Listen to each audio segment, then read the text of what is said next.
Have you ever felt like your opponents are one step ahead of you at the kitchen line? If so, it's probably not your paddle, it's your reaction time. The good news, you can train your hands to react quicker at the kitchen line, and today I'm going to show you how. By the end of this video, you're going to have a set of drills that are going to increase your hand speed at the kitchen line and help you win more games. For drill number 1, Drew and I are going to start one step inside of the kitchen. Now we're going to be doing all backhands with this drill. I want us to really focus on, after we hit the backhand, making sure we're getting that elbow tucked and our pedal back to center.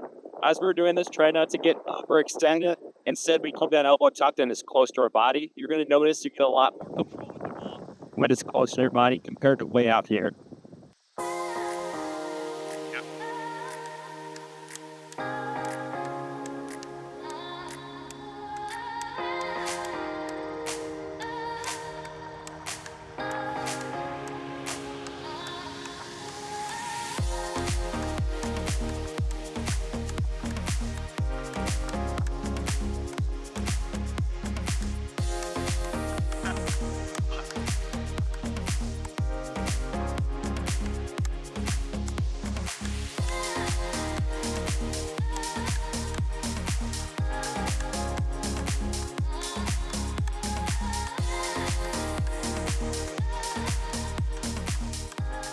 Nice, good rally. All right, after you do that and you get comfortable with the rhythm, go and speed it up just a little bit, not too much, but you can make it a little bit faster pace.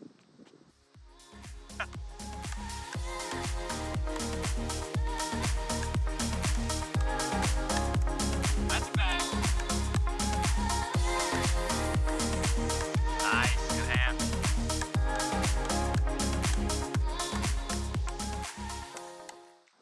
One thing I've actually noticed as we're doing this drill, when I'm more relaxed with my hand, I'm actually getting a lot more control on the ball. So if you're too tense, okay, try to loosen up that grip. You should be at about a 4 out of 10 with this.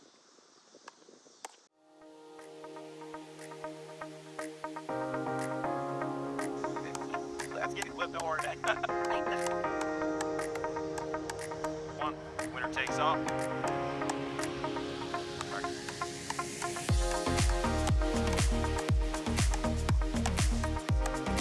Nice, there we go, good round, perfect. Drill number 2 is the mirror drill. So Brad and I are both going to be behind the kitchen line, and what we're going to be doing is we're going to be pretty much alternating between a forehand and backhand. I am going to be the one mirroring Brad. So whatever he hits, I'm going to mirror to that same side. This is great because it also helps you get comfortable switching between your forehand and backhand. Make sure as you're doing this drill, you have a wide base with your feet. This is what I see a lot of times when I'm coaching amateur players. As we're doing a hands battle here, one person is reaching for the ball and they're on one foot off balance. That's the last thing you want to do. Instead, get a wide base with your feet. And let's say Brad's stretching me out wide for a backhand. With that wide base, instead of going like this, I'm just going to lunge with my outside foot. So as we're doing this, Brad, you're going to be doing the same thing. If I push you a little bit out of the body area, you're just launching with one step. That way you have a wide base and you're staying balanced.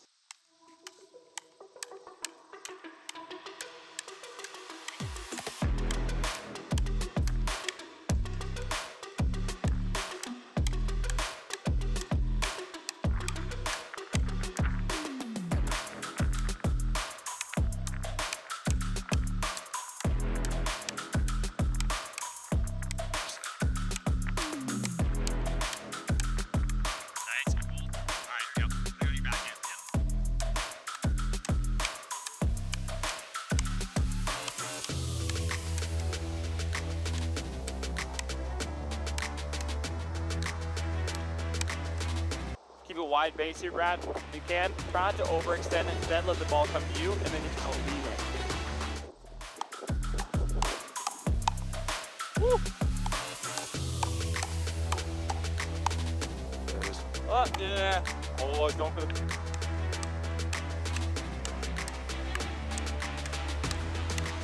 Nice, really though, very good.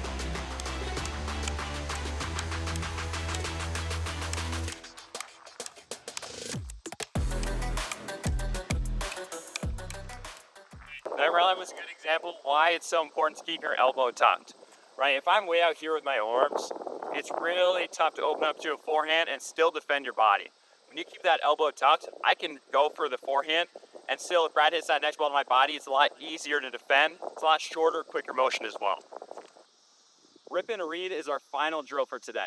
So how this works is Drew is going to be in the transition zone, hitting all drives at me at the kitchen line.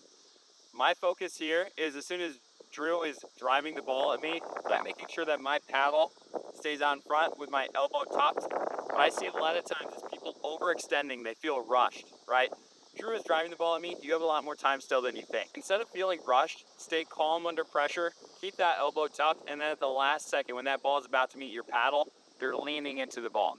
If this is a little bit uncomfortable for you, you can start one step behind the kitchen line to give yourself a little bit more time. Just make sure that you're still leaning into the ball. If we're falling back, that's when that ball tends to pop up. Leaning in helps keep the ball low and at our opponent's feet. I set a couple of cones out here. For this drill, you don't need to use cones, but it can definitely help as a visual. So we're gonna go ahead and use them here today. Read that from a mile away.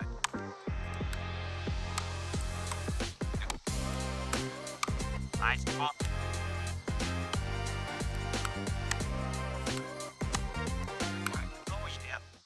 If you're the player at the kitchen line, make sure you're staying relaxed with the arm. When you start tensing up, it can be a lot more difficult, and you start moving your whole arm to swing.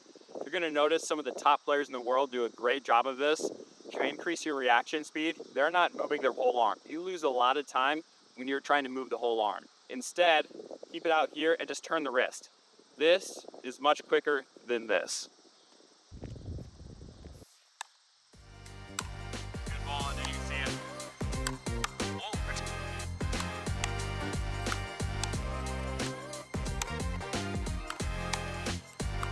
Nice, good hit. How hard am I hitting the ball to you right now? I feel like it's probably not very hard, but it's coming quick. Okay, yeah, exactly, right? It's coming pretty quickly, and I'm not taking a huge swing at the ball. Power comes from the lean, using your body weight, leaning into the ball, and lastly, the wrist. Not snapping with the wrist, but instead is punching with the wrist.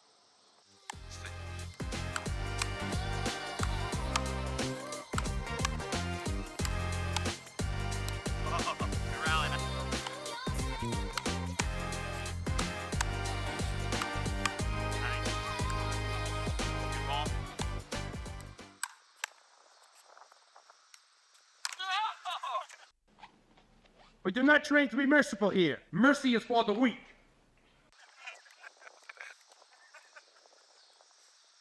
I just saw a giant 250-pound lineman running right at me with his paddle like this.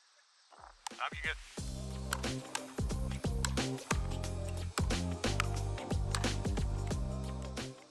Okay, as we're doing this, take a look at my base right now. Okay, it's not very narrow. I'm actually further than shoulder width apart. This is gonna help you stay stable as you're swinging through the ball.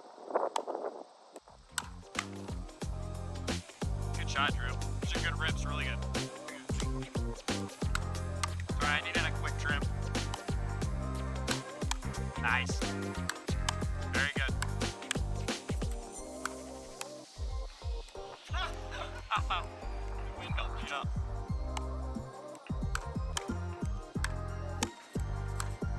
Get there. If you enjoyed this video, make sure to drop a comment, leave a like, subscribe to our YouTube channel, and turn on that post notification bell for videos every single Friday. Our next goal is to get 5,000 subscribers. It would be amazing if you all helped us on this journey.